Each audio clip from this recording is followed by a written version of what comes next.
শান্তি না এলে জ্বালানিতে আঘাত। রাশিয়ার শ্যাডো ফ্লিটকে টার্গেট করতে যাচ্ছে যুক্তরাষ্ট্র। ইউক্রেন যুদ্ধ থামাতে শেষবারের মতো চাপ বাড়াচ্ছে যুক্তরাষ্ট্র।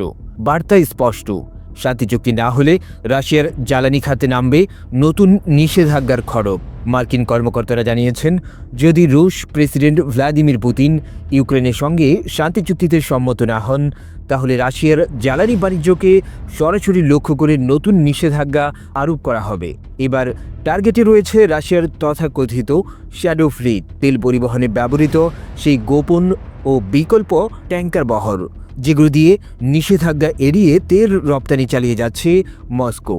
সূত্র বলছে, এই নিষেধাজ্ঞাগুলো কার্যকর হলে রাশিয়ার তেল রপ্তানি ব্যবস্থায় বড় ধাক্কা লাগতে পারে, কারণ যুদ্ধ চালিয়ে যাওয়ার জন্য মস্কোর অন্যতম প্রধান অর্থের উৎস এই জ্বালানি খাত। মার্কিন প্রশাসনের ভেতরের আলোচনা অনুযায়ী নতুন নিষেধাজ্ঞার ঘোষণা চলতি সপ্তাহেই আসতে পারে। তবে এখানেই আছে বড় টুইস্ট, সবকিছুর চূড়ান্ত সিদ্ধান্ত এখনও নেওয়া হয়নি। শেষ সিদ্ধান্ত নেওয়ার ক্ষমতা রয়েছে যুক্তরাষ্ট্রের প্রেসিডেন্ট ডোনাল্ড ট্রাম্পের হাতেই। অর্থাৎ শান্তির পথে হাঁটবে কিনা সেই সিদ্ধান্ত এখন একান্তই পুতিনের, আর তার উপরেই নির্ভর করছে রাশিয়ার জ্বালানি বাণিজ্যে নামবে কিনা নতুন অর্থনৈতিক ঝড়।